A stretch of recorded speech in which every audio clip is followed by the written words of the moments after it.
늘 저희들 곁에 계셔서 저희들의 신실한 친구 되신 하나님 아버지, 오늘 예배 가운데 저희들을 불러주시고 또 하나님 앞에 준비된 마음으로 예배할 수 있게 해주시니 감사합니다.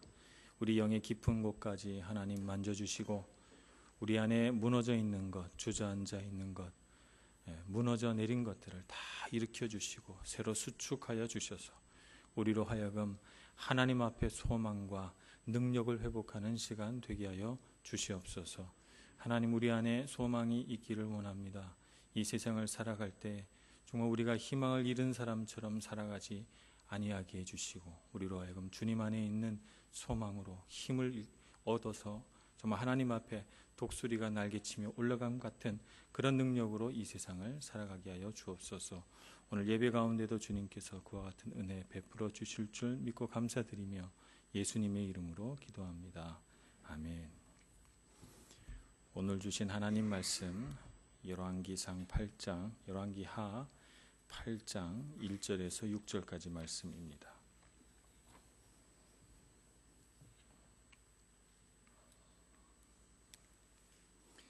구약 성경 573조 열왕기하 8장 1절에서 6절까지 저와 여러분이 한 절씩 교독하겠습니다.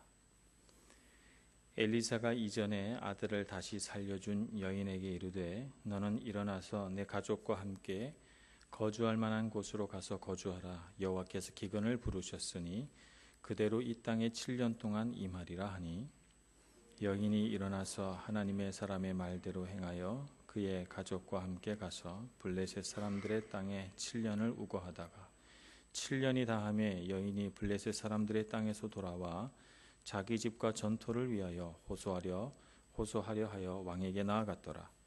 그때 왕이 하나님의 사람의 사환 게하시와 서로 말하여 이르되 너는 엘리사가 행한 모든 큰 일을 내게 설명하라 하니 게하시가 곧 엘리사가 죽은 자를 다시 살린 일을 왕에게 이야기할 때에 그 다시 살린 아이의 어머니가 자기 집과 전토를 위하여 왕에게 호소하는지라. 게하시가 이르되 내 주 왕이여 이는 그 여인이요 저는 그의 아들이니 곧 엘리사가 다시 살린 자니이다 하니라. 왕이 그 여인에게 물으매 여인이 설명한지라. 왕이 그를 위하여 한 관리를 임명하여 이르되 이 여인에게 속한 모든 것과 이 땅에서 떠날 때부터 이제까지 그의 밭의 소출을 다 돌려주라 하였더라. 아멘. 오늘 말씀에 등장하는 아들이 다시 살아난 이 여인은 우리 열왕기하 4장에 등장했던 수넴 여인을 가리키는 것입니다.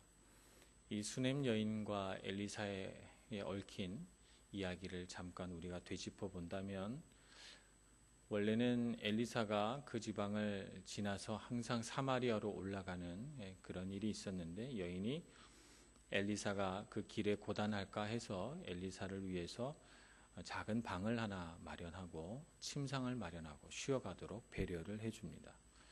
그 여인의 후대가 참 고맙고 지나갈 때마다 극진히 보살피고 음식을 제공하더니 이제 잠자리까지 만들어주는 것을 보면서 엘리사는 그 여인에게 무언가 꼭 하나 해주고 싶었어요. 그래서 그 여인에게 부족한 게 뭔가 봤더니 집안이 다 부유하니까 부족한 게 아무것도 없는데 자녀가 없습니다. 그래서 그 자녀에게 아들이 곧 생길 것이라고 예언을 하죠. 그리고 그 아이가 1년 만에 태어납니다.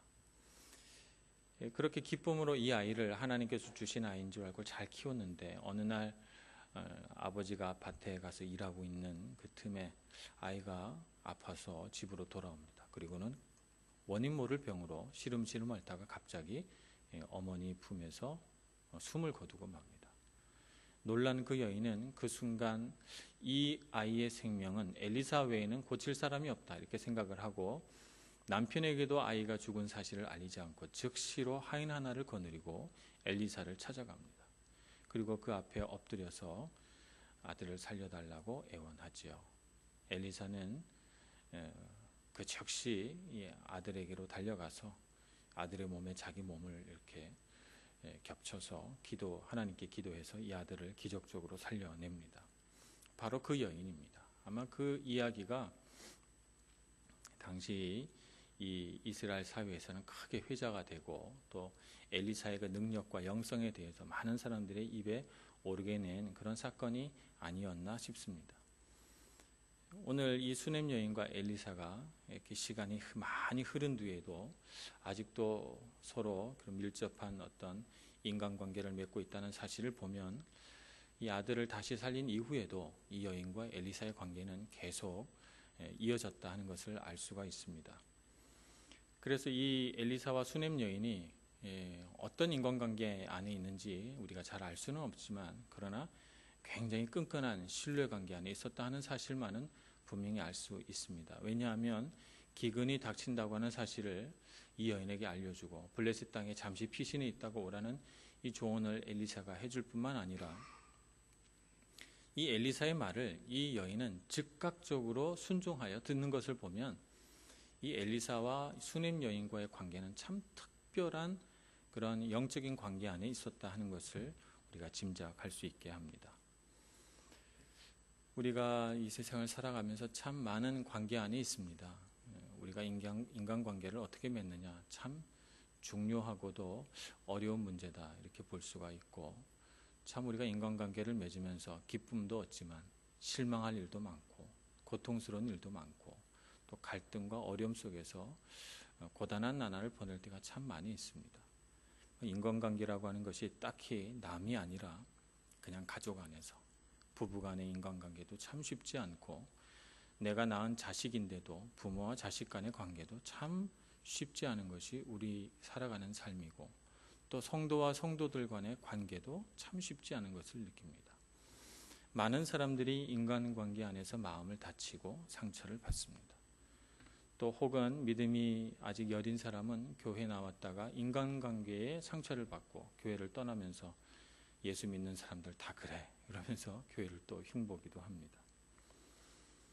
우리 관계가 어떻게 하면 이 엘리사와 수넴 여인의 관계처럼 오랜 시간이 지나도 변하지 않고 그 신뢰관계 안에서 참으로 아름다운 관계를 계속 맺어나갈 수 있을까? 이것이 참 우리에게 숙제인 것 같습니다. 많은 사람들이 인간관계를 맺으면서 어떻게 하면 인간관계를 잘 맺을 수 있을까 생각합니다만 모든 인간관계의 기초는 사실은 영성이라고 하는 것을 우리가 알아야 됩니다. 하나님을 믿는 믿음이 모든 인간관계의 기초가 되어야 됩니다. 오늘 엘리사와 수넴 여인의 관계를 우리가 잘 살펴보죠. 수넴 여인이 엘리사가 잘생겨서 인간관계를 맺었습니까? 또 엘리사가 수넴 여인의 집에 뭔가를 해줄 줄 알고 뭔가를 기대하면서 인간관계를 맺었습니까? 그렇지 않습니다. 이 수넴 여인이 엘리사와 처음 인간관계를 맺을 때는 하나님의 일을 하는 사람이라 어떻게 하면 내가 그를 도울 수 있을까에서부터 그 인간관계가 시작이 됐어요.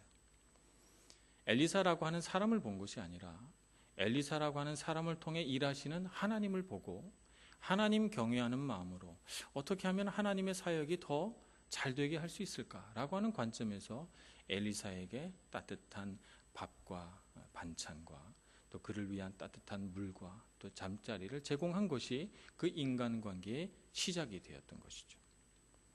그러니 이 여인이 엘리사를 향한 그 인간관계는 사실은 하나님을 경외하는 마음 또 하나님을 믿고 의지하면서 정말 하나님께서 쓰시는 사람에 대한 신뢰 이런 것에서 그 인간관계가 비롯됐습니다. 엘리사는 수넴 여인을 바라볼 때 어떤 관점에서 이 수넴 여인을 또 생각을 했을까요?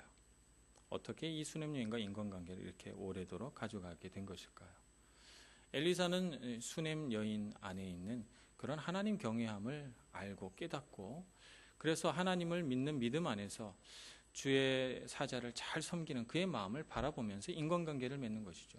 그러니까 이 두 사람의 인간관계 안에서 공통된 것은 하나님을 바라보는 경외심, 믿음이 이 두 사람의 인간관계의 끈이 되어주고 그 인간관계가 오래도록 지속되도록 하는 힘이 되었던 것입니다. 오늘 우리가 이 세상을 살아가면서 우리는 어떻게 인간관계를 맺는가? 우리가 살아가는 우리 인간관계 맺는 방식, 또 나는 제외하더라도 다른 사람들이 어떻게 인간관계를 맺는가 하는 것을 좀 우리가 살펴볼 필요가 있습니다. 어떻게 맺습니까? 어떤 사람은 인간적인 이끌림에 따라서 저 사람 참 좋다 이렇게 해서 인간관계를 맺습니다. 참 순수해 보이지만 때로는 그 좋아하는 그 마음이 때로는 상처받거나 배반당할 때가 있습니다. 어떤 사람은 나와 비슷한 환경,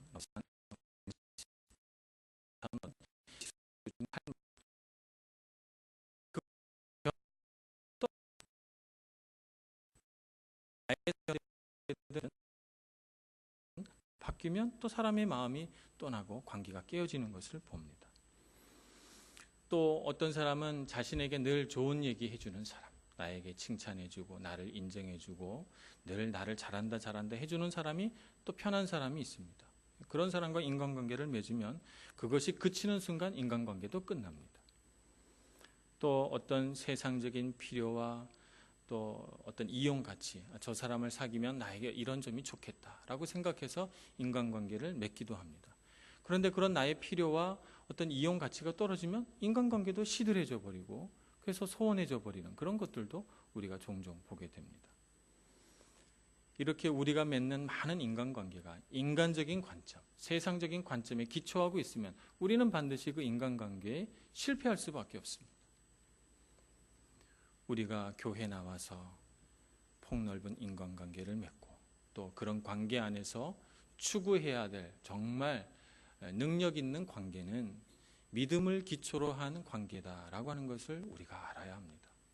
어떻게 하면 하나님을 믿는 믿음 안에서 서로 신뢰하고 믿고 또 우리가 갖고 있는 영성들이 더 깊어지고 또 높아지도록 우리가 관계할 것인가라고 하는 관점에서 인간관계를 맺어야 합니다.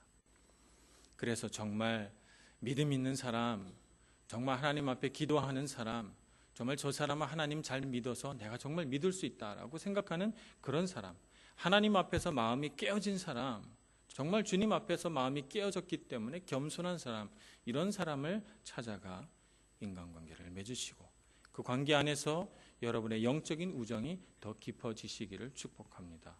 우리 밀라노 한인교회에는 정말 그런 정말 영적인 인간관계가 아주 깊어지기를 소망합니다. 세상 속에서 관계 안에 상처받고 실망하고 인간관계 아무 소망이 없이 그 소망이 끊어진 사람들이 우리 교회에 와서 그 관계에 대한 소망을 다시 새롭게 하고 그래서 잃어버렸던 그 모든 관계에 대한 그런 꿈들을 다시 회복하고 상처받았던 마음들이 치유되기를 소망하는 것입니다. 엘리사와 수넴 여인은 그러한 영적인 관계 안에서 서로를 깊이 신뢰하고 그 신뢰함 가운데서 이 여인은 7년 동안 기근이 들 거다라고 하는 엘리사의 예언을 듣자마자 그 즉시로 자기 모든 집과 전토를 버리고 블레셋 땅으로 이사를 갑니다. 블레셋 땅에 이사를 가서 한 7년 정도 지나고 나니까 7년이 사실은 우리가 숫자로 7년 하면 금방 지나간 것 같습니다만 여러분 유학생활 해보시면 아시겠지만 7년 외국에서 7년은 말도 못합니다. 7년 한 70년 같이 느껴질 수도 있어요. 이 여인이 자기 고향 땅 친구와 이웃들을 떠나서 블레셋 외국 땅에 가서 7년을 지낸 거예요. 참 7년이라는 숫자가 많은 것을 내포합니다. 고단하고 지치고 힘들지만 그러나 7년 동안의 기근보다는 나았기에 과감하게 블레셋 땅에서의 그 외국인 타지 생활을 계속해 나갑니다. 그리고 7년 기근이 끝난 후에 고향으로 돌아왔더니 어떻게 됐을까요? 그 집과 토지는 주인 없는 땅이 되어버린 것이죠. 당시에 주인 없는 땅은 다 나라에 귀속돼서 왕의 소유가 됩니다. 그래서 이 여인은 망연자실할 수밖에 없었을 것 같아요. 엘리사의 말대로 내가 이렇게 떠나왔는데 어찌 내게 이런 일이 일어난단 말인가? 하나님이 내 재산, 내 영토를 좀 보호해 주시지. 이걸 어떻게 찾는단 말인가? 이런 좌절감이 그 여인에게 들었을 법도 합니다만 그러나 오늘 성경 말씀에 보면 이 여인은 전혀 실망하지도 않고 또 엘리사를 원망하지도 않고 또 이 모든 일이 벌어진 것에 대해서 누군가 책임 전가할 사람을 찾지도 않습니다. 이 여인은 왕에게 호소하기로 결정하고 왕에게 호소하기 위해서 나아갑니다. 당시에 왕 만나기가 얼마나 어렵습니까? 오늘 우리가 억울한 일이 있다고 대통령 가서 호소해야 되겠다고 해서 쉽게 대통령을 만날 수 있습니까? 어림도 없는데 이 여인은 자기 토지와 집을 되찾겠다고 왕에게 호소하려고 갑니다. 호소해서 될 것인가? 과연 당시의 왕은 자기 마음대로 전횡을 휘두르는 그런 전제군주인데 과연 이 여인의 재산을 찾아줄 것인가? 확신할 수 없습니다. 그런데도 이 여인은 호소하겠다고 왕에게 나아갑니다. 이 여인에게 있어서는 이런 용기가 있었던 것 같아요. 하나님께서 하시면 할 수 있다라고 하는 믿음이 이 여인에게 있었던 것이죠. 우리는 현대사회를 살아가면서 많은 왜곡된 생각들을 가지고 살아갑니다. 현대사회가 참 복잡하고 우리 인생이 여러 가지 변수 안에서 자꾸 변화되고 바뀌어 가니까 우리는 자꾸 이 내가 계산할 수 없고 예측할 수 없는 이런 상황과 여러 가지 변수를 생각하면서 내가 지게 될 어떤 위험 부담, 실패했을 경우에 내가 책임져야 할 분량, 이런 것들을 참 많이 생각합니다. 그러다 보니 우리는 어떻게 하면 내가 실패하더라도 변명할 수 있을까? 내가 잘 안 되더라도 어떻게 하면 그 잘 안 된 것에 대해서 적절한 변명거리를 찾을 수 있을까? 이런 것들을 자기도 모르는 사이에 생각하게 됩니다. 그러다 보니까 우리는 믿음 안에서 어떤 용기를 갖지 못하고 이런 스트레스와 두려움 속에서 왜곡된 생각들을 갖게 됩니다. 그래서 우리가 늘 우리 자신에게 해주는 말이 생깁니다. 왜곡된 생각에서 나오는 말이죠. 그것들 중에 하나가 이것저것 다 해봤지만 소용없어 라고 생각하는 것입니다. 내가 이것저것 다 해봤는데 소용없어. 내가 속 썩이는 남편, 내가 이것저것 다 해봤지만 소용없더라. 이렇게 생각하면서 꿈과 희망을 놔버립니다. 정말 희망이 없는 현실을 이대로 그냥 받아들일 수밖에 없다. 이렇게 체념하는 삶의 자세를 가집니다. 근데 실제로 정말 무엇을 했는지, 정말 여러 가지를 해봤다면 정말 얼만큼 해봤는지 우리 자신에게 물어본다면 이것저것 다 해봤지만 정말 소용없는 일인지는 정말 물음표를 달아야 됩니다. 실제로 많은 사람들이 조금 시도해보고 몇 가지 해보고 나서 이것저것 다 해봤지만 소용없더라 하는 얘기를 하게 됩니다. 많은 사람들이 교회를 향해서도 또 사람을 향해서 내가 짊어지고 가야 할 어떤 일이나 미래를 향해서도 그렇게 생각합니다. 우리는 그렇게 생각해서는 안 됩니다. 하나님이 가지고 있는 방법들은 참으로 무궁무진합니다. 내가 생각할 수 있는 범주를 벗어나서 엄청나게 많은 선택과 옵션들이 내 삶 가운데 펼쳐져 있습니다. 내가 사고하는 것 몇 가지 안에 하나님의 방법이 다 들어가 있지 않습니다. 정말 여러 가지 방법들이 있어요. 그러니 우리는 다 해봤는데 소용없다 하는 생각이나 말을 하지 말아야 됩니다. 하나님은 여러 가지 생각이 있다. 하나님이 하시면 할 수 있다. 이렇게 생각을 해야 됩니다. 그렇습니다. 하나님이 하시면 할 수 있습니다. 그런데 우리는 할 수 없다는 생각도 가지고 갑니다. 왜곡된 생각에서 나온 두 번째 우리의 말은 나는 할 수 없어 라고 하는 생각입니다. 나는 할 수 없어. 희망과 변화를 향해서 문을 닫아버리는 소리가 납니다. 그냥 문을 닫아버리죠. 쾅 닫아버리고 할 수 없어 이렇게 생각하는 것이죠. 우리가 할 수 없는 일이 분명히 있습니다.